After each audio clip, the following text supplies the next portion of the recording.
ದಕ್ಷಿಣ ದಿಕ್ಕಿಗೆ ಬೂದೀಶ್ವರ ಶ್ರೀಗಳು ಹೋಗ್ತಾ ಇದ್ದಾರೆ. ಉತ್ತರ ದಿಕ್ಕಿಗೆ ಬೂದೀಶ್ವರ ಸ್ವಾಮಿಗಳು ಹೋಗ್ತಾ ಇದ್ದಾರೆ. ದಕ್ಷಿಣ ದಿಕ್ಕಿಗೆ ರೇಚಯ್ಯನವರು ಹೋಗ್ತಾ ಇದ್ದಾರೆ. ರೇಚಯ್ಯನವರು ಅಂದ್ರೆ ಹೋಗಿ ಗೋಕಾಕ ತಾಲೂಕಿನಲ್ಲಿ ಬರ್ತಕ್ಕಂಥ ಅಂಕಲಿಗೆ ಅಂತಕ್ಕಂಥ ಗ್ರಾಮದಲ್ಲಿ ಅಡವಿಯಲ್ಲಿ ವಾಸ ಮಾಡ್ತಾರೆ.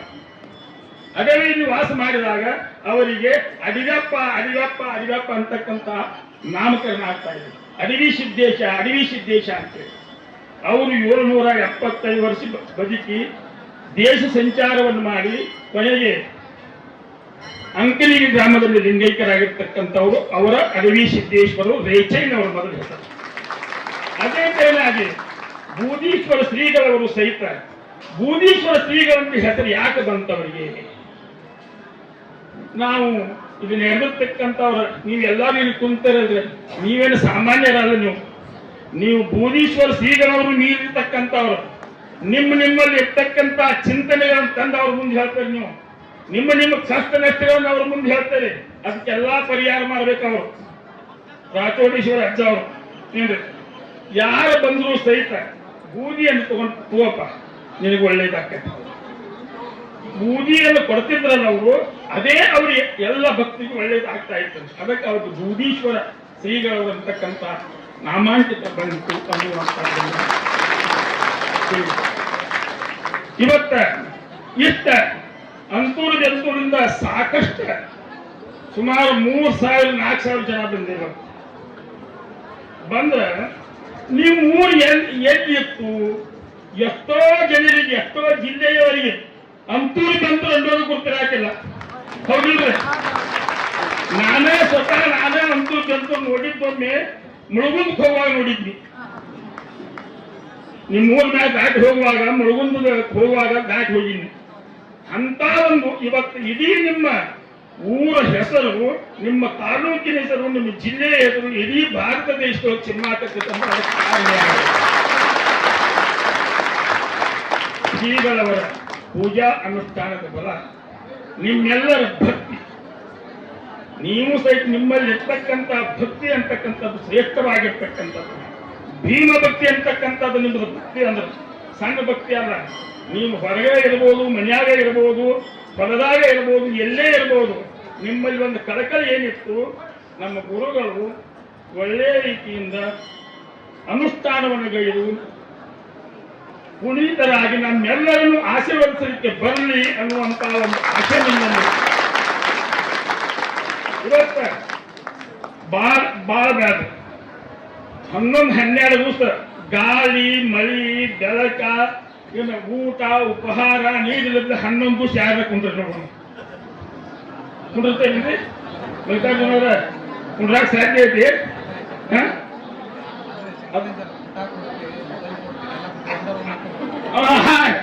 ಅಜ್ಜಾರು ಅಪ್ಪನಿ ಕೊಡ್ತಾರೆ.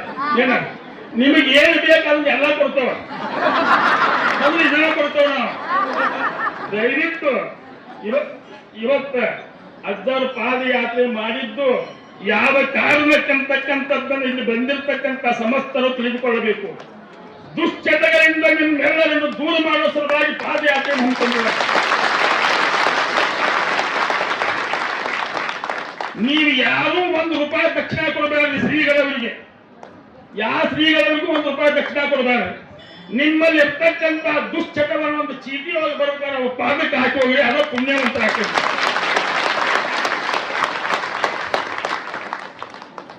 ಬರಿಬೇಕು. ಮಕ್ಕಳು ನಾನು ಇಷ್ಟು ದಿನ ಇಂಥದ್ದು ಮಾಡ್ತಾ ಇದ್ನಿ, ಇಂಥ ದುಶ್ಚಟವನ್ನು ಮಾಡ್ತಾ ಇದ್ನಿ, ಅದನ್ನ ಇವತ್ತು ಶ್ರೀಗಳವರು ಪಾದಕ್ಕೆ ಅರ್ಪಣೆ ಮಾಡ್ತಾ ಇದ್ದೇನೆ ಅಂತ ಹೇಳಿ ಬರೋದು ಚೀಟಿ ಇರಲಿ. ಮುಂದೆ ಅದನ್ನು ಮಾಡಬೇಕು. ಒಂದೇ ಮಾಡಿ ಆಗಬಾರದು. ದಯವಿಟ್ಟು ವಿಚಾರ ಮಾಡಿಕ ಚೀಟಿ ಇರೋರು ಪಾದಕ್ಕೆ. ಅಂತ ಶ್ರೀಗಳವರು ತಮ್ಮೆಲ್ಲರನ್ನು, ಯಾಕಂತಂದ್ರೆ ಈಗ ನಾ ಶ್ರೀಗಳವರು ದರ್ಶನ ತೋರುವಾಗ ನೋಡಿನಿ ನಿಮ್ಮಲ್ಲಿ ಅಂತ. ಯಾಕಂದ್ರೆ ನಾವು ಸ್ವಲ್ಪ ಗುರುಗಳು ಕೇಳಿದಂಗ ನಾವು ಸ್ವಲ್ಪ ಘನಾಚಾರವನ್ನು ತಾಳಬೇಕಾಗತ್ತೆ ಒಂದೊಂದು ಸಂದರ್ಭದಲ್ಲಿ. ಪಾಪ ನಮ್ಮ ಗುರುಗಳು ಇವರಿಗೆ ನಾವು ಗುರುತಿಲ್ಲ, ಇವೆಲ್ಲ ಹೇಳ್ಬೋದು ಇನ್ನೊಂದ್ಸಲ. ಏನು ದಯವಿಟ್ಟು ನಿಮ್ಮೆಲ್ಲರನ್ನೂ ಹೇಳ್ಬೋದಿರ್ಬೋದು. ಅದೇನ ನಿಮ್ಮ ಮ್ಯಾಗ ಯಾವ ದ್ವೇಷ, ಅಸೂಯೆ ಇಟ್ಟುಕೊಂಡಲ್ಲ. ಶ್ರೀಗಳವರು ಒಂದು ರಕ್ಷಣೆಗೋಸ್ಕರ ಶ್ರೀಗಳವರು ಅಲ್ಲಿ ದರ್ಶನ ತಗೊಳ್ಳಿ ಅನ್ನುವಂತ ಒಂದು ಸದುದ್ದೇಶದಿಂದ ಮಾಡಿದ ಹೊರತಾಗಿ ಬೇರೆ ಉದ್ದೇಶದಿಂದ ಇದೆ. ನೀವಾದ್ರೂ ಸಹಿತ ಅಷ್ಟು ಕೆಲಸ ಮಾಡ್ಬೇಕಾಗಿ ಯಾತಕ್ಕೆ ಮಾಡ್ರಿ, ಶ್ರೀಗಳು ದರ್ಶನ ತಗೋಬೇಕನ್ನೋ ಉದ್ದೇಶಕ್ಕಾಗಿ ಮಾಡಿದ್ರು ಹೊರತಾಗಿ ನೀವೇನ ಯಾರನ್ನೂ ಕಾಡ್ಬೇಕಂತ. ಆ ರೀತಿಯಾಗಿ ಇವತ್ತಿನ ದಿವಸ ಶ್ರೀಗಳವರು ನಿಮ್ಮೆಲ್ಲರನ್ನು ಆಶೀರ್ವದಿಸ್ತಾ ಇದ್ದಾರೆ. ಈ ಎಲ್ಲ ಕಾರ್ಯಕ್ರಮಕ್ಕೆ ಮೊಟ್ಟ ಮೊದಲಿಗೆ ನಾ ಹೇಳಬೇಕಾಗಿತ್ತು, ನಮ್ಮ ಉಳುವಿ ಚನ್ನಬಸವೇಶ್ವರ ದೇವಸ್ಥಾನದ ಟ್ರಸ್ಟ್ ಕಮಿಟಿಯ ಅಧ್ಯಕ್ಷರಾಗಿರ್ತಕ್ಕಂಥ ಸಂಜಯ್ ಬಸವರಾಜ್ ಕಿತ್ತೂರವರು ಎಷ್ಟು ಸಲ ಫೋನ್ ಮಾಡತ್ತಾರ ಅಂತ ನಮಗ ಗೊತ್ತಿಲ್ಲ. ಅಜ್ಜಾರು ಬಂದ್ರೇನ, ಆರಾಮದಾರೇನ, ಆರೋಗ್ಯದಿಂದ ಅದಾರೇನ, ಅವ್ರಿಗೆಲ್ಲ ವ್ಯವಸ್ಥೆ ಮಾಡಿದರೆ ಇಲ್ಲೋ, ಏನೇನು ಅವ್ಯವಸ್ಥೆ ಆಗಬಾರ್ದು. ಪ್ರತಿಯೊಬ್ಬ ಕಮಿಟಿ ಮೆಂಬರ್ಗಳು ಸಹಿತ ಅತ್ರಾಗ ವಿಶೇಷವಾಗಿ ಸೇರ್ವಂತರಾಗಿರ್ತಕ್ಕಂಥ ಸಂಜಯ್ ಬಸವರಾಜ್ ಕಿತ್ತೂರವರು ಸಹಿತ ಎಲ್ಲ ವ್ಯವಸ್ಥೆ ಸುವ್ಯವಸ್ಥಿತವಾಗಿ ನೆರವೇರಬೇಕು ಅಂತ ಇದೆಲ್ಲ ಇವತ್ತ ನೀವೆಲ್ಲ ಪ್ರಸಾರ ಮಾಡಿರ್ತಕ್ಕಂಥದ್ದು ನಮ್ಮದು ಯಾವುದೂ ಇಲ್ಲ.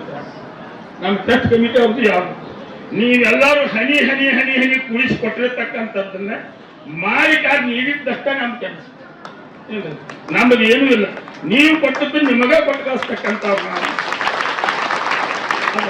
ಒಳ್ಳೆ ರೀತಿಯಿಂದ ಮಾಡ್ರಿ ಅಂತ ನಮ್ಮ ಕಮಿಟಿ ಅವರು ಹೇಳಿದ್ದಕ್ಕಾಗಿ ಅವರಿಗೂ ಸಹಿತ ಈ ಸಂದರ್ಭದಲ್ಲಿ ನಾನು ಟ್ರಸ್ಟ್ ಕಮಿಟಿ ಎಲ್ಲ ಸದಸ್ಯರು, ಅಧ್ಯಕ್ಷರು, ಉಪಾಧ್ಯಕ್ಷರು ಸಹಿತ ನಾನು ಕೃತಜ್ಞತೆಗಳನ್ನ ಹೇಳಬೇಕಾಗ್ತದೆ. ಯಾಕಂತಂದ್ರೆ ನಾವು ಇಲ್ಲಿ ನಿಂತ್ಕೊಂಡು ಕೆಲಸ ಮಾಡ್ತಕ್ಕಂಥವ್ರಿಗೆ ಅವ್ರು ಗ್ರೀನ್ ಸಿಗ್ನಲ್ ತೋರಿಸಿರಂತಂದ್ರೆ ನಾವು ಅದನ್ನೆಲ್ಲ ಸರಿಯಾಗಿ ನಿಭಾಯಿಸಬೇಕಾಗ್ತದೆ. ಆ ರೀತಿ ಅವರು ನಮ್ಗೆ ಎಲ್ಲ ರೀತಿಯಿಂದ ಸಹಕಾರವನ್ನು ಕೊಟ್ಟು ತಮ್ಮೆಲ್ಲರಿಗೂ ಸಹಿತ ಸಾಧ್ಯ ಆದಷ್ಟು ಮಟ್ಟಿಗೆ ನಿಮಗೆ ಎಲ್ಲಾ ರೀತಿಯಿಂದ ಸಹಕಾರ ಕೊಟ್ಟಿದ್ದೇವೆ ಎಲ್ಲೋ ಗೊತ್ತಿಲ್ಲ.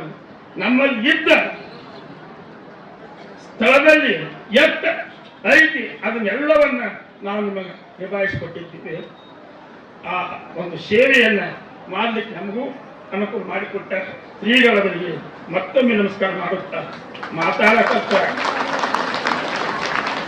ಬಹಳ ಮಾತಾಡೋದು ಅದೇನು ಮಾತಾಡೋದು ಗಾಳಿಗ ಶ್ರೀಗಳವರ ಒಂದು ಆಶೀರ್ವಚನವನ್ನ ಮುಖ್ಯವಾಗಿ ತಾವೆಲ್ಲರೂ ಕೇಳಬೇಕಂತಕ್ಕಂಥ ಆಸೆ ಐತಿ. ನಾಳಿನ ದಿವಸ ಲಿಂಗಧಾರಣೆ ಗುರುಪದೇಶ ಪಡೆದುಕೊಳ್ತಕ್ಕಂಥ ಅವರ ಮಾತ್ರ ಈ ಹಾಡಿಗೆ ಬರಬೇಕು. ಬುದ್ಧಿ ಬೇರೆಯದವ್ರು ಯಾರೂ ಬರಬಾರ್ದು. ಲಿಂಗ ಸ್ವ ಇಚ್ಛೆಯಿಂದ ಮತ್ತಿವತ್ತು ಇಲ್ಲಿ ಕಟ್ಕೊಂಡು ಹೋಗ್ತಾರೆ, ನಿಮ್ಮ ಮೂರು ಹೋಗ್ತಾರೆ, ಬಿಚ್ಚಿ ಹೋಗಿತಕ್ಕಂಥವ್ರು ಯಾರೂ ಬರಬಾರ್ದು. ಸಾಯುವ ಪರ್ಯಂತರ ಸತ್ಯ ಹಾಗೂ ಸಹಿತ ನಿಮ್ ಜೊತೆ ಬರ್ತಕ್ಕಂಥದ್ದ ಆ ಲಿಂಗ ರುದ್ರಾಕ್ಷಿ ಮಾತ್ರ, ಬೇರೆ ಯಾವುದು ಬರುವುದಿಲ್ಲ. ಅದಕ್ಕಾಗಿ ಗುರು ಉಪದೇಶ ಮಂತ್ರ ವೈದ್ಯ ಜಂಗಮೋಪದೇಶ ಶಾಸ್ತ್ರ ನ್ಯಾಯ ಅಂತ ಮಹಾತ್ಮರು ಹೇಳ್ತಾ ಇದ್ದಾರೆ. ಅಂತ ಗುರುಗಳು ನೀವಾಗಿ ಹೋದ್ರೂ ಸಹಿತ ಸಿಗದೇ ಇರ್ತಕ್ಕಂಥದ್ದು ಮಂತ್ರೋಪದೇಶ. ಅಂತ ಮಂತ್ರೋಪದೇಶವನ್ನು ಮಾಡ್ತಾರೋ ಸ್ವ ಇಚ್ಛೆಯಿಂದ, ಭಕ್ತಿಯಿಂದ, ಭಯದಿಂದ ಯಾರು ಬಂದು ಲಿಂಗಧಾರಣೆ ಮಾಡ್ಕೊತೀವಿ ಅವರಿಗೆ ಗುರುಪದೇಶವನ್ನ ಗುರುಗಳು ಮಾಡ್ತಾರೋ ಅನ್ನೋ ಮಾತನ್ನು ಹೇಳುತ್ತಾ ನನ್ನ ಮಾತುಗಳನ್ನ ಗುರುಗಳ ಪಾದಕ್ಕೆ ಅರ್ಪಣೆ ಮಾಡ್ತಾರೆ. ಭಾವಪೂರ್ಣವಾಗಿ ಇಡೀ ದೇಶದೊಳಗ ಅಂತೂರ್ ಬೆಂತೂರನ್ನ ಸುವರ್ಣ ಅಕ್ಷರದೊಳಗ ಬರೆದಿಡುವಂಗ ಮಾಡಿದ ರಾಚೋಟೇಶ್ವರ ಶಿವಾಚಾರ್ಯರನ್ನ ಕುರಿತು ಮಾತನಾಡಿದ ವೇದಮೂರ್ತಿ ಶಂಕರೇಶ ಶಾಸ್ತ್ರಿಗಳಿಗೆ ತುಂಬ ಚಪಾಳಿ ತಟ್ಟಿ ಧನ್ಯವಾದಗಳನ್ನು ಹೇಳೋಣ. ಶಾಸ್ತ್ರಿಗಳವರಿಗೆ ಪೂಜ್ಯರಿಂದ ಆಶೀರ್ವಾದ.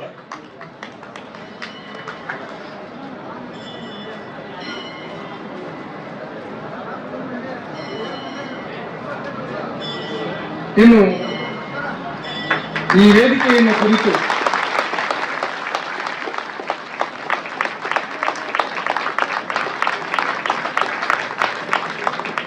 ಈಗಾಗಲೇ ನಾಳೆ ಇಲ್ಲೇ ದೀಕ್ಷಾ ಕಾರ್ಯಕ್ರಮ ನಡೀತದೆ. ಇನ್ನು ಯಾರ್ಯಾರು ನೀವು ದೀಕ್ಷಾ ಮಾಡ್ಕೊಳ್ಬೇಕು ಅನ್ನೋರು ಅದೀರಿ. ಮತ್ತೆ ಲಿಂಗಕ್ಕೆ ಜಾತಿ ಇಲ್ಲ, ಫಸ್ಟ್ ನೀವು ತಿಳ್ಕೋರಿ, ಲಿಂಗಕ್ಕೆ ಜಾತಿ ಇಲ್ಲ. ಆಮೇಲೆ ಇಂಥವರೇ ವಿಭೂತಿ ಹಚ್ಚಬೇಕು ಅಂತಿಲ್ಲ, ಇಂಥವರೇ ರುದ್ರಾಕ್ಷಿ ಕಟ್ಕೋಬೇಕು ಅಂತಿಲ್ಲ. ಎಲ್ಲರಿಗೂ ಸ್ವಾಗತದೆ. ಅದಕ್ಕಾಗಿ ಬಹುಶಃ ಬಹಳ ಮಂದಿ ವೇದಿಕೆಯೊಳಗೆ ಹೇಳ್ತಾರೆ ನಾವೆಲ್ಲರೂ ಒಂದು ಒಂದು ಒಂದು ಅಂತ. ಮಾತಾಡ್ಲಾರ್ದೆ ಏಕತೆಯನ್ನು ತಂದವರು ಯಾರು ಅಂದ್ರೆ ಅಂತೂರ್ ಬೆಂತೂರಿನ ಪರಮ ಪೂಜ್ಯ ರಾಚೋಟೇಶ್ವರಪ್ಪ. ನಾಳಿನ ದಿನ ತಾವೆಲ್ಲರೂ ಭಾಗಿಯಾಗಬೇಕು ಅಂತ ತಿಳಿಸಿ ಈಗ ನಮ್ಮ ಹನುಮಾಪುರದ ಪರಮ ಪೂಜ್ಯರು ಶಟಸ್ಥಲ ಬ್ರಹ್ಮ ಡಾಕ್ಟರ್ ಸೋಮಶೇಖರ ಶಿವಾಚಾರ್ಯರಿಂದ ಉಪದೇಶಾಮೃತದ ಆಶೀರ್ವಚನ.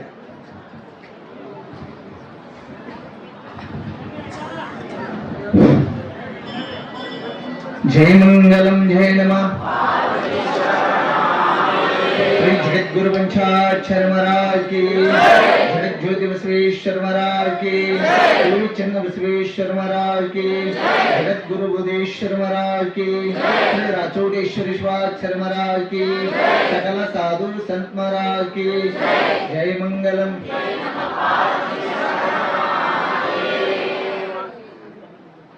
त्रैलोक्य संप्रदाय के समुल्लेखनाಗುತ್ತೆ है. सच्चिदानंद रूपाय शिवाय परब्रह्मणे नमः. ಜಗದಾದ ಜಗದ್ರೋಳ ಅಂತರಾತ್ಮದಲ್ಲಿ ನೆನೆಸಿಕೊಂಡು ಎನ್ನ ದೀಕ್ಷಾಗುರು ಮೋಕ್ಷಾಗುರು ಆಗಿರ್ತಕ್ಕಂಥ ಲಿಂಗೈಕ್ಯ ಶ್ರೀ ಶಟಸ್ಥಳ ಬ್ರಹ್ಮೆ ಸದಾನಂದ ಶಿವಾಚಾರ್ಯ ಸ್ವಾಮಿಗಳವರ ದೇವಕರ್ತೃವಿಗೆ ಕೂಡ ಹಣೆಮಣೆದು ಕ್ಷೇತ್ರ ಪಾಲಕನಾಗಿರ್ತಕ್ಕಂಥ ಶ್ರೀ ಉಡುವಿಯ ಚನ್ನಬಸವೇಶ್ವರ ಮತ್ತು ಬಸವಾದಿ ಶರಣರನ್ನು ಇನ್ನ ಹೃದಯ ಕಮಲದಲ್ಲಿ ಧ್ಯಾನಿಸಿಕೊಂಡು ಅದೇ ಪ್ರಕಾರವಾಗಿ ಸುಮಾರು 8-9 ದಿವಸದ ಪರ್ಯಂತರ ಅಂತೂರು ಬೆಂತೂರಿನಿಂದ ಪಾದಯಾತ್ರದ ಮೂಲಕವಾಗಿ ಇವತ್ತಿನ ದಿವಸ ಉಳುವಿಗೆ ಬಂದು ಮುಟ್ಟಿ ಈ ಸಮಾರೋಪ ಸಮಾರಂಭದ ಕಾರ್ಯಕ್ರಮದಲ್ಲಿ ಪಾವನ ಸಾನ್ನಿಧ್ಯವನ್ನು ವಹಿಸಿಕೊಂಡಿರ್ತಕ್ಕಂಥ ಹಿರಿಯರಾಗಿರ್ತಕ್ಕಂಥ ನಮ್ಮವರ ಗವಿಮಠದ ಪೂಜ್ಯರ ಪಾದಕ್ಕೆ ಹಣೆ ಮೆರೆದು ಅದೇ ಪ್ರಕಾರವಾಗಿ ರಾಚೋಟೇಶ್ವರಿ ಶಿವಾಚಾರ್ಯ ಅಪ್ಪಂಗಳವರ ಪಾದಕ್ಕೆ ತೀರ್ಥದಿಂದ ನಮಸ್ಕಾರವನ್ನು ಸಲ್ಲಿಸುತ್ತಾ ಅದೇ ಪ್ರಕಾರವಾಗಿ ಕ್ಷೇತ್ರದ ಮುಖ್ಯ ಅರ್ಚಕರಾಗಿರ್ತಕ್ಕಂಥ ಶಂಕರಯ್ಯ ಮಹಾಸ್ವಾಮಿಗಳವರ ಅಂತರಾತ್ಮಕ ಶರಣಾರ್ಥಿಯನ್ನು ಸಲ್ಲಿಸುತ್ತಾ ಅದೇ ಪ್ರಕಾರ ನಮ್ಮೆಲ್ಲರಿಗೆ ಅಂತೂರ ಬೆಂತೂರದಲ್ಲಿ 33 ದಿವಸದ ಪರ್ಯಂತರ ಅನ್ನದಾಸೋಗದ ಜೊತೆಗೆ ಜ್ಞಾನದಾಸೋಗ ನೀಡಿರ್ತಕ್ಕಂಥ ಪ್ರವಚನ ರತ್ನ ಕೇಸರಿ ಎನ್ನುವಂಥ ಪದವಿ ಕೊಟ್ಟಿರ್ತಕ್ಕಂಥ ಅಷ್ಟೇ ಅಲ್ಲ ಹಲವಾರು ಬರ್ತಕ್ಕಂಥ ಏನಿದಾವ ಪದವಿ ಅವರಿಗೆ ಬಹಳ ಕೊಡಬೇಕಾಗಿರ್ತಕ್ಕಂಥದ್ದು ಮಡಿವಾಳಯ್ಯ ಶಾಸ್ತ್ರಿಗಳವರ ಜೇಟಿಗೆಯ ಶಾಸ್ತ್ರಿಗಳವರ ಅಂತರಾತ್ಮಕ ಶರಣಾರ್ಥಿಯನ್ನು ಸಲ್ಲಿಸುತ್ತಾ ಮತ್ತು ಪೂಜ್ಯರಿಂದಿರ್ತಕ್ಕಂಥ ಸಿಬ್ಬಂದಿಗಳು ಕೂಡ ಬಹಳ ಒಗ್ಗಟ್ಟಿನಿಂದ ಸೇವೆ ಮಾಡಿದ್ದು ಬಹಳ ಅಪಾರವಾಗಿ ಒಂದು ಅಂದರು ಅನಿಸ್ಕೊಂಡಾರ, ಆಡಿದ್ರು ಆಡಿಸ್ಕೊಂಡಾರ, ಎಲ್ಲರೂ ನನ್ನೋರು ಅನ್ನುವಂಥ ಪೂಜ್ಯರು ಹೆಂಗದಾರ ಆ ಸ್ವಲ್ಪ ಬೆಂಕಿ ಒಳಗೆ ಬಿದ್ದಾಗ ಎಲ್ಲಾನು ತನ್ನಂತೆ ಮಾಡ್ಕೋತದಲ್ಲ, ಹಂಗ ಪೂಜ್ಯರ ಜೊತೆಗೆ ಇರ್ತಕ್ಕಂಥ ಎಲ್ಲಾ ಸೇವಾ ಸಿಬ್ಬಂದಿಗಳು ಅವರು ಹಂಗ ಹಾಕ್ಬಿಟ್ಟಾರ. ಅಪ್ಪರಂಗ ಅಂದವರು ನಮ್ಮವರು ಅಲ್ಲಾರ್ದವರು ನಮ್ಮವರು ಅಂತ ಹೇಳ್ಕೊಂಡು ಅವರನ್ನು ಒಳಗೊಂಡು ಮತ್ತು ನಮ್ಮ ಉಡುಪಿ ಚನ್ನಬಸವೇಶ್ವರ ಕಮಿಟಿಯ ಅಧ್ಯಕ್ಷರು ಸದಸ್ಯರು ಅವರನ್ನು ಒಳಗೊಂಡು ಈ ಎಲ್ಲ ಪಾದಯಾತ್ರೆದೊಳಗೆ ಭಾಗಿಗಳಾಗಿರ್ತಕ್ಕಂಥ ತಾವೆಲ್ಲ ಸಮಸ್ತ ಸದ್ಭಕ್ತರು ನಿಮ್ಮೆಲ್ಲರ ಅಂತರಾತ್ಮ ಲಿಂಗಕ್ಕೆ ಶರಣಾರ್ಥಿ. ಚಪ್ಪಾಳೆ ಹೊಡಿಬಾರದು. ಶರಣಾರ್ಥಿ ಹೇಳಿದಾಗ ಏನ್ ಹೇಳ್ಬೇಕು? ಕಲೀರಿ, ಸಂಸ್ಕಾರವಂತರಾಗ್ರಿ, ಅದು ಬಹಳ ಮುಖ್ಯವಾಗಿರ್ತಕ್ಕಂಥದ್ದು. ನಾನು ಬಳತ್ತೇನೆ ಮಾತಾಡಂಗಿಲ್ಲ. ನಾಳೆ ದೀಕ್ಷಾ ಸಮಾರಂಭದ ವಿಚಾರ ಕುರಿತು ಒಂದು ಸಣ್ಣದ ವಿಷಯವನ್ನು ಹೇಳಿ ಮುಗಿಸ್ತೇನೆ. ನಾನು ಒಂದು ಊರೊಳಗ ಬಹಳ ಕಾಡ ಭಕ್ತಿದ್ದ. ಅವನಿಗೇನು ಅಜ್ಞಾನಿ, ಏನು ಗೊತ್ತಿದ್ದಿಲ್ಲ. ಹೇಳ್ತಿ ಬೆಂಗಡಿ ಕೊಟ್ಲ ಅವನಿಗೆ, ಹೋಗು ಗುರುಗಳ ಹತ್ರ ಹೋಗಿ ದೀಕ್ಷೆ ತಗೋ, ನೀನ್ ಹಂಗ ಕುಂತ್ರೆ ಹೆಂಗ ಮುಕ್ತಿ ಹೊಂತೀವಂತ, ದೀಕ್ಷೆದಿಂದ ಪರಿವಾರ ಆಗ್ತದ, ಜೀವನ ಪವಿತ್ರವಾಗ್ತದ, ಅದಕ್ಕೆ ತಗೋ ಅಂತ ಹೇಳ್ತಿ ಬೆಂಗಡಿ ಹೆಚ್ಚಿದ ಮ್ಯಾಗ ಅಭಾಗ ಗುರುಗಳ ಹತ್ರ ಬಂದ. ಏನ್ರಿ ನಮ್ಗಿದು ದೀಕ್ಷೆ ಕೊಡ್ರಿ ಅಂತ. ಅವಾಗ ಗುರುಗಳು, ನೋಡಪ್ಪ ದೀಕ್ಷೆ ಕೊಡ್ತೀವಿ, ಬಹಳ ಕ್ರಿಯಾದ, ಆ ಕ್ರಿಯಾ ಪ್ರಕಾರ ನಡ್ಕೊಂಡೆ ಅಂದ್ರೆ ಮಾತ್ರ ಅದು ಪಡ್ಕೊಳಕ್ ಸಾಧ್ಯ ಅಂದ್ರು ಗುರುಗಳು. ಸಣ್ಣದ 5 ನಿಮಿಷ ಮುಗಿತದ. ಅವ ಅಷ್ಟಂದು ಮ್ಯಾಗ ಗುರುಗಳು ಅಂದ್ರು. ಅವ ಕೇಳಿದ, ಅಲ್ರಿ ಅಷ್ಟು ಕ್ರಿಯಾ ಅಂತೀರಿ, ಅದು ಏನಿರ್ಬೇಕು ಹೇಳಿದ್ ಕೇಳ್ತಿಲ್ಲಪ್ಪ. ಕೇಳ್ತೇನೆ, ಆಯ್ತು. ಸತ್ಯವಾಗಿ ನಡಿಬೇಕಪ್ಪ, ಸುಳ್ಳು ಹೇಳಬಾರ್ದು. ಅವ್ರ ತಂದೆ ತಾಯಿ ಮುಂದ ಮತ್ತು ಗುರುವಿನ ಮುಂದ ಎಂದೂ ಸುಳ್ಳು ಹೇಳಬಾರ್ದು, ಸತ್ಯವಾಗಿ ನಡಿಬೇಕು. ಅದಕ್ಕೆ ಕ್ರಿಯಾ ಬಹಳ ಅದ, ಅದನ್ನ ದಿನನಿತ್ಯ ಹೇಳ್ಕೊಂತ ಹೋಗ್ತೇನೆ. ಮೊದಲು ನೀನು ಈಗ ನೋಡು, ಮದುವೆ ಆದ್ಮ್ಯಾಗ ತಾಳಿ ಕಟ್ಕೊಂಡ ಮ್ಯಾಗೆ ಹೆಚ್ಚಿಂದ ಒಂದು ಬಾಂಧವ್ಯ ಗಂಡನ ಜೊತೆಗೆ ಎಂತದ್ದು ಬೆಳೀತದ. ಹಂಗೆ ಗುರುವಿನ ಜೊತೆ ಬಾಂಧವ್ಯ ಬೆಳಿಬೇಕಪ್ಪ ಅಂದ್ರೆ ನಿಮ್ಮ ಗುರುವಿನ ಮಗ ಆಗು, ಅವಾಗ ನಿಮ್ಗೆ ಹೆಚ್ಚಿನ ಒಂದು ಬಾಂಧವ್ಯ ಬೆಳೀತದ ಅಂತ ಒಂದು ಸಂಸ್ಕಾರದ ವಿಚಾರವನ್ನು ತಿಳಿಸಿ ಹೇಳಿದ್ರು. ಆಯ್ತು ಹೇಳ. ನೋಡಪ್ಪ ಒಂದ್ ಮಾತು ಹೇಳ್ತೇನೆ, ಏನು ಲಿಂಗ ಬಿಟ್ಟು ಇರಬಾರ್ದು ನೋಡಪ್ಪ. ಒಟ್ಟ ಯಾವತ್ತು ಲಿಂಗ ಅಗಲುತ್ತದ ಅವತ್ತ ನೀವು ಪ್ರಾಣ ಕೊಟ್ಟು ಬಿಡ್ಬೇಕು ಅಂತ ಗುರುಗಳು ಹೇಳಿ. ಅಷ್ಟೇ ಅಲ್ರಿ, ಅಷ್ಟೇ. ಯಾಕೆ ಹೆಣ್ಮಗಳು ಕೊಳ್ಳಂ ತಾಳಿ ಬಿಟ್ಟು ಎಂದೂ ಇರಂಗಿಲ್ಲ. ಹಂಗೆ ಗುರು ಕಟ್ಟಿದ ಲಿಂಗ ತಾಳಿ ಸಮಾನ ಇದ್ದಂಗೆ ಆ ಲಿಂಗ ಬಿಟ್ಟಿರಬಾರ್ದು. ಆ ಲಿಂಗ ಯಾವಾಗ ಕೈಯಿಂದ ಕಡೆಕಾಯ್ತು ಅಂದ್ರ ಅವತ್ತ ನೀವು ಪ್ರಾಣ ಬಿಡ್ಬೇಕು ಅಂತ ಗುರುಗಳು ಹೇಳಿದ್ರು. ಇನ್ನು ಹೇಳೋ ಬಾಳ ಅದಾವ. ಆಯ್ತು ತೋರಿ ಯಾಕಲ್ಲಕಂದ ಮತ್ತೆ ಒಬ್ಬ ಮನುಷ್ಯ ನದಿ ಇತ್ತು ಅವ್ರ ಊರ್ ದಂಡಿ, ಕೊಳ್ಳ ಗುಂಡುಗಡಿಗೆ ಹಾಕೊಂಡು ನದಿ ಒಳಗೆ ಹಾರ್ಬಿಟ್ಟ. ಈ ಸಡಕ್ ಹೋಗಿದ್ದ, ಆ ಲಿಂಗ ಗುಂಡುಗಡಿಗೆ ಹಿಂಗ ಹಾರ್ಬಿಡ್ತು, ನೀರಾಗ ಹರ್ಕೊಂಡು ಹೋಗ್ಬಿಡ್ತು. ಮ್ಯಾಗ ಬಂದ, ವಿಚಾರ ಹಾಕಿದ ಅವ ಭಕ್ತ, ಲಿಂಗ ಯಾವಾಗ ಅಗಲಿತ್ತಂದ್ರೆ ಪ್ರಾಣ ಬಿಡ್ಬೇಕಂತ ಹೇಳ್ಯಾರ.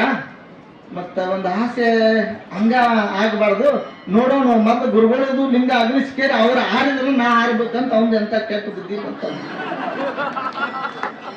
ಗುರುಗಳ ಹತ್ರ ಬಂದ, ಬುದ್ಧಿ ಅಂದ, ಯಾಕಪ್ಪ? ಏನಿಲ್ರಿ, ನಂದೊಂದು ಕೊನೆ ಆಸೆ ಅದ. ಏನು? ನೀವ್ ಹೇಳಿದ್ರಿ ಲಿಂಗ ಯಾವಾಗ ಹೋಗ್ತದ ಅವತ್ತು ನೀನು ಪ್ರಾಣ ಬಿಟ್ಟು ಬಿಡಕ್ಕೆ ಅಂದಿದ್ರಿ, ಅದಕ್ಕೆ ನಾ ಪ್ರಾಣ ಬಿಡುದಕ್ಕಿಂತ ನಂದೊಂದು ಆಸೆ ಅದ. ಏನ್ ಆಸೆ ಅದ? ಏನಿಲ್ರಿ, ನದಿ ದಂಡಿಗೆ ನಿಮ್ಗೆ ಇಷ್ಟು ಲಿಂಗ ಪೂಜೆ ಮಾಡಿ ಪಾದ ಪೂಜೆ ಮಾಡಿಕೊಂಡು ಆ ಲಿಂಗ ಪೂಜೆ ಮುಗಿದ್ಮೇಲೆ ಕಣ್ಣು ಪ್ರಸಾದ ತೊಗೊಂಡು ನಾ ಅದೇ ಒಳಗೆ ಪ್ರಾಣ ಬಿಡ್ಬೇಕಂತ ಮಾಡಿದ್ರೆ ಇದು ಮತ್ತೆ ಲಿಂಗ ಆಗ್ಲಿದಕ್ಕೆ ಮತ್ತೆ ನೀವು ಹೇಳಿರ್ಲ ಅದಕ್ಕೆ ಅಂತಂದ. ಹೌದಾ? ಭಕ್ತನ ಆಸೆ ತೀರ್ಸೋದೇನಪ್ಪ, ಆಗಲ್ ತಗೋ. ನದಿ ದಂಡಿಗೆ ಶಿಸ್ತ ಪೂರ ದಂಡಿಗೆ ಕಂಬಳಿ ಹಾಸಿದ. ಗುರುಗಳು ಪೂಜೆ ಕುಂತರು, ಲಿಂಗ ಪೂಜೆಕ ಲಿಂಗ ಕೈಯಾಗ ಹಿಡ್ಕೊಂಡು ಕುಂತರು. ಮತ್ತೆ ಗುರುಗಳನ್ನ ಒಲೆ ಆಡ್ಸಕ್ ರೆಡಿ ಆದವ ಭಕ್ತ. ಲಿಂಗ ಯಾವಾಗ ಹಿಂಗ ಕೈಯಾಗ ಹಿಡ್ಕೊಂಡು ಕುಂತಿದ್ರು, ಕಣ್ಣು ಮುಚ್ಚಿ ಜ್ಞಾನದಾಗಿದ್ದಾಗ ಬುಡಕಿನ ಕೈ ಪಟ್ಟನೆ ಹೊಡೆದ್ ಬಿಟ್ಟ, ಲಿಂಗ ಹೋಗಿ ಒಳಗೆ ಬಿದ್ದು. ಯಪ್ಪ ಅಂದ, ಯಾಕವ? ಅಲ್ಲ ನೀವ್ ಹೇಳಿದ್ರ ಲಿಂಗ ಆಗ್ಲಿದ್ಮ್ಯಾಗೆ ಪ್ರಾಣ ಇರಬಾರ್ದು ಹೋಗ್ಬೇಕಂತಂದಿದ್ವಿ, ಮತ್ತೆ ನಿನ್ನ ಲಿಂಗ ಒಳಗೆ ಬಿತ್ತು, ಮತ್ ನೀ ಮೊದಲು ಬಿಡು ಪ್ರಾಣ, ನೀ ಮೊದಲು ಬಿಡು, ಆಮೇಲೆ ನಾ ಬಿಡ್ತೀನಿ ಏನು? ಅವಾಗ ಇಬ್ಬರೇ ಇದ್ರು ಗುರು ಶಿಷ್ಯರು, ಯಾರು ಇದ್ದಿದ್ದಿಲ್ಲ. ಏನ್ ಆಗ್ಯದಪ್ಪ ಮಾರಾಯ, ನಾನು ಕೊಳ್ಳ ನಾವೊಂದು ಹಾಕ್ಬಿಡ್ತೀನಿ, ನಿಮ್ ಕೊಳ್ಳ ನಮ್ಮಂತ ಮತ್ತೆ ಅವ್ರಂತಾರಲ್ಲ, ನಮ್ಮಂತ ಸ್ವಾಮಿಗಳು ಅವ್ರಂತಾರಲ್ಲ, ಅವ್ರು ಪೂಜ್ಯರು, ನಿಮ್ಗೆಲ್ಲ ಗೊತ್ತದ, ಬೆಂಕಿ ಅನ್ನೋದು ಎಲ್ಲರಿಗೂ ಗೊತ್ತಾಗ್ಯದ. ಅದಕ್ಕೆ ಆ ರೀತಿ ಆಗಬಾರ್ದು. ಅಂತ ದೀಕ್ಷೆ ತಗೊಂಡು ಗುರುವಿಗೆ ನಿಂದನೆ ಮಾಡುವಂತ ಭಕ್ತರು ಆಗಬೇಡ್ರಿ, ಪಾಪಕ್ಕೆ ಗುರಿ ಆಗಬೇಡ್ರಿ. ನಾಳೆ ನಡೆಯುವಂತ ಸತ್ಯ ಸಂಗತಿ ವಿಚಾರ ಕುರಿತು ನಮ್ಮ ಶಂಕರ ಸ್ವಾಮಿಗಳು, ಮಡವಳ್ಳಿ ಶಾಸ್ತ್ರಿಗಳು ಬಹಳ ಮಾರ್ಮಿಕವಾಗಿ ತಮಗೆಲ್ಲ ತಿಳಿಸ್ಯಾರ. ಅದಕ್ಕ ತಮ್ಮ ಬದುಕು ಸ್ವಾರ್ಥಕ್ಕಾಗಬೇಕಾದ್ರೆ ಒಂದು ಹೆಣ್ಣು ಮುಕ್ತಿ ಪಡಿಬೇಕು, ಮುತ್ತೈತನ ಪಡಿಬೇಕಪ್ಪ ಅಂದ್ರ ಒಂದು ತಾಳೆ ಅನ್ನುವಂಥದ್ದು ಪಂಚಪೀಠದಿಂದ 5 ಕೊಡುಗೆಗಳನ್ನು ಬಂದಾವ. ಐಶ್ವರ್ಯ ಬಳಿ ಬಂದಾದ, ಅಣಿಯಲ್ಲಿ ಕುಂಕುಮ ಬಂದಾದ, ಕೊಳ್ಳಾಗ ತಾಳಿ ಬಂದಾದ, ಮತ್ತು ಕೈ ಒಳಗ ಹಸಿರು ಬೆಳೆಗಳು ಬಂದಾವ, ಕಾಲುಂಗರ ಬಂದಾಗ, ಇವು 5 ಗುಣಗಳನ್ನು ಬಂದಾಗ 5 ಜಗದ್ಗುರು ಪಂಚಪೀಠಾಧೀಶರು ಕೊಟ್ಟಾಗ ಮಾತ್ರ ಹೆಣ್ಣಿಗೊಂದು ಮುತ್ತೈತನ ಅನ್ನುವಂಥದ್ದು ಹೆಣ್ಣು ಬಂದದ. ಹಂಗೆ ನಾಳೆ ನೀವು ಯಾರು ಲಿಂಗ ಕಡಿಸ್ಕೊಳ್ಳೋರು ಗುರುವಿನ ಮಕ್ಕಳಾಗಿ ಮುಕ್ತಿ ಪಡೆಯೋದಕ್ಕೆ ಅವ್ರು ಕೊಡುವಂಥದ್ದು ಏನು? ಅಷ್ಟಾವರಣಗಳನ್ನು ಕೊಡ್ತಾರೆ. ಅಷ್ಟಾವರಣ ಅಂದ್ರೆ ಗೊತ್ತಾ?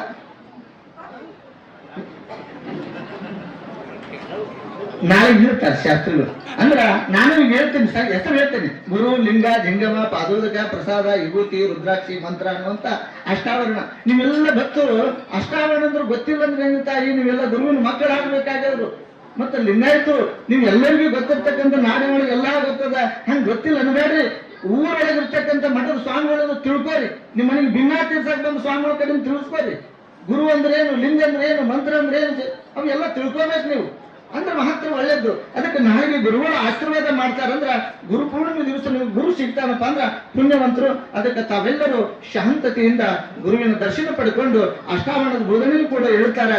ತಾವೆಲ್ಲ ತಿಳ್ಕೊಂಡು ನಡಿಬೇಕನ್ನುವಂತ ಮಾತನ್ನು ಹೇಳ್ತಾ ನನ್ನ 4 ಮಾತು ಗುರುಪಾದಕ್ಕೆ ಅರ್ಪಣೆ ಮಾಡ್ತಾ ಇದ್ದಾರೆ.